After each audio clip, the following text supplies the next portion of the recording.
Hi guys, இன்றைக்கி கேரட்டை வச்சு ஒரு ரெசிபி பார்த்துடலாமா? ஆனால் உண்மையை சொல்ல போனால் செய்கிறதுக்கு முன்னாடி இது எப்படி வருமோ அப்படின்னு நினச்சிட்டு பயந்துட்டே செஞ்சேங்க. ஆனால் செஞ்சதுக்கப்புறம் டேஸ்ட்டு சூப்பராகவே இருந்துச்சு. நான் நினச்சி பக்கம் எந்த அளவுக்கு நல்லா இருந்திருக்கும், நல்லா வரும்னு சொல்லிட்டு.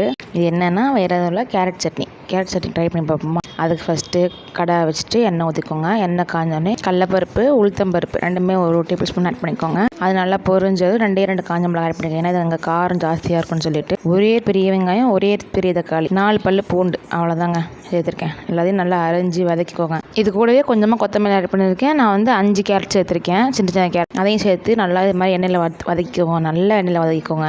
அது வேகலாம் வேணாம், லைட்டாக முக்காவாக தான் வெந்தால் போதும். நல்லா வதக்கிட்டு உப்பு போட்டு வதக்கிக்கோங்க. அது கூல்டவுன் ஆனதுக்கப்புறம் அரைச்சி எடுத்துக்கோங்க.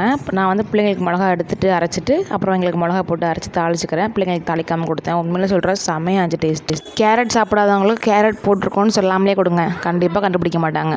உண்மையிலே குழந்தைங்களுக்கு ரொம்ப ஹெல்த்தியான சட்னி. ட்ரை பண்ணி பாருங்கள்.